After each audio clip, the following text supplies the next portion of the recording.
కరీంనగర్ జిల్లా హుస్నాబాద్ నియోజకవర్గంలోని సైదాపూర్ మండల కేంద్రంలో కళ్యాణ లక్ష్మి చెక్కులు పంపిణీ చేసిన మంత్రి పొన్నం ప్రభాకర్. కళ్యాణ లక్ష్మి లబ్ధిదారులకు 1,116 చొప్పున 60 మందికి చెక్కుల పంపిణీ.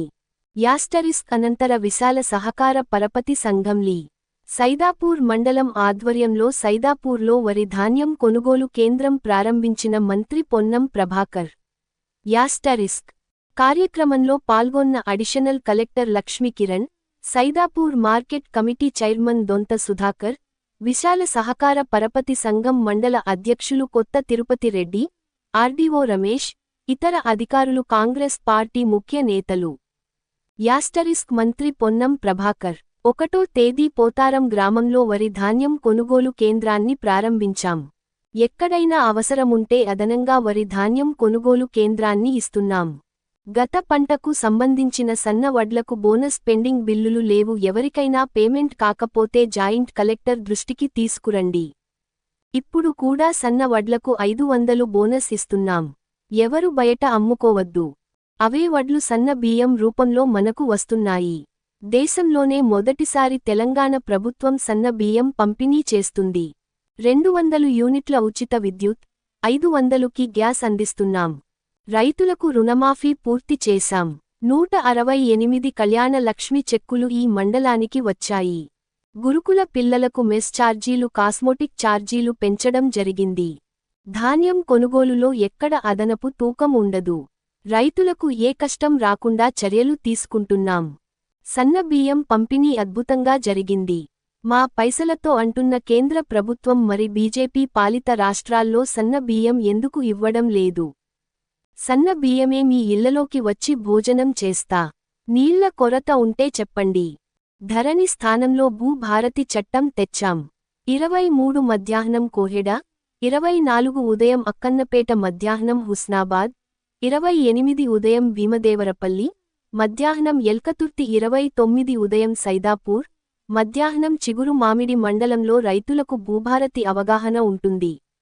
రెవెన్యూ పరమైన భూపంచాయతీ ఉండద్దు. భూమి అంటే ఆత్మగౌరవం. అలాంటి పంచాయతీలు ఇక ఉండదు.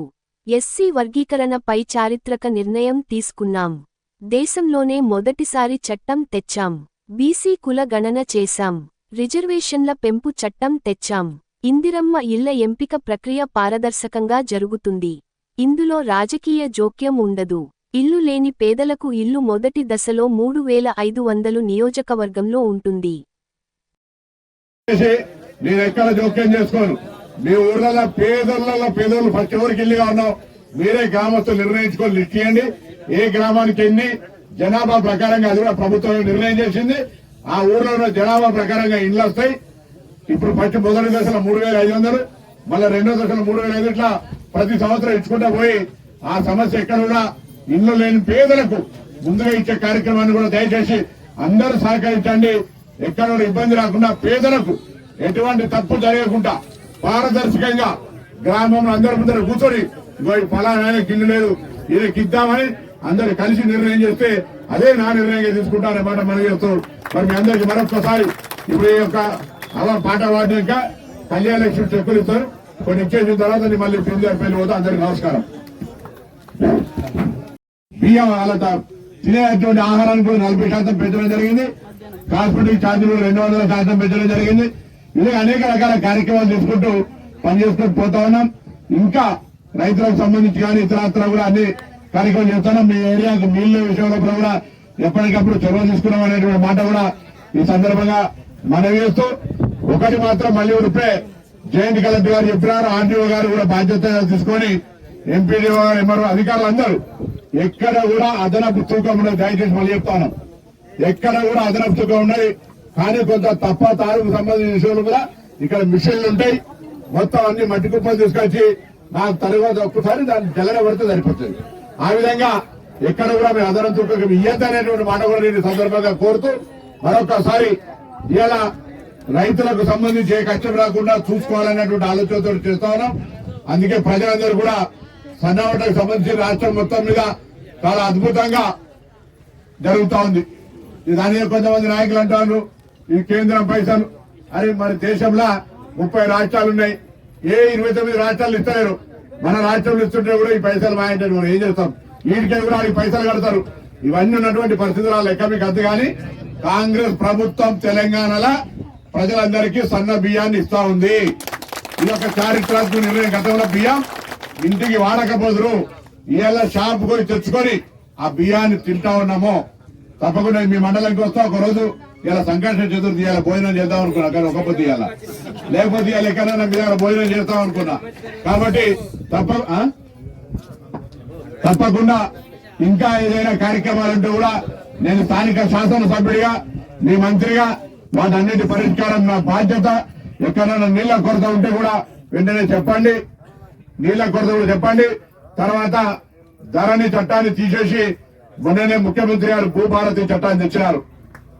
23 తారీఖు మధ్యాహ్నం కోవేడ మండలంలో, 24 పొద్దున అక్కన్నపేట, మధ్యాహ్నం హుస్నాబాద్ మండలం, దాని తర్వాత 28 నాడు భీమదేవరపల్లి, ఎలకతుర్తి, 29 నాడు సైదాపూర్, చిగురుమాడు మండలాల లోపల రైతు అవగాహన సదస్సులు ఉంటాయి.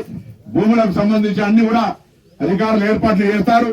భూములకు సంబంధించి మొత్తం మీకు ఒక అవగాహన చట్టంలో ఈ భూముల పరంగా పంచాయతీ, కంతాల పంచాయతీ, పెండింగ్ ఇష్యూలు, సాధారణ ఇతరత అన్ని రకాల అంశాలను పరిష్కరించడానికి మొన్ననే ఆర్ఐ స్థాయి నుంచి కలెక్టర్, చీఫ్ సెక్రటరీ దాకా కూడా మీటింగ్ పిలిచి ముఖ్యమంత్రి గారు ప్రకటన చేసినారు.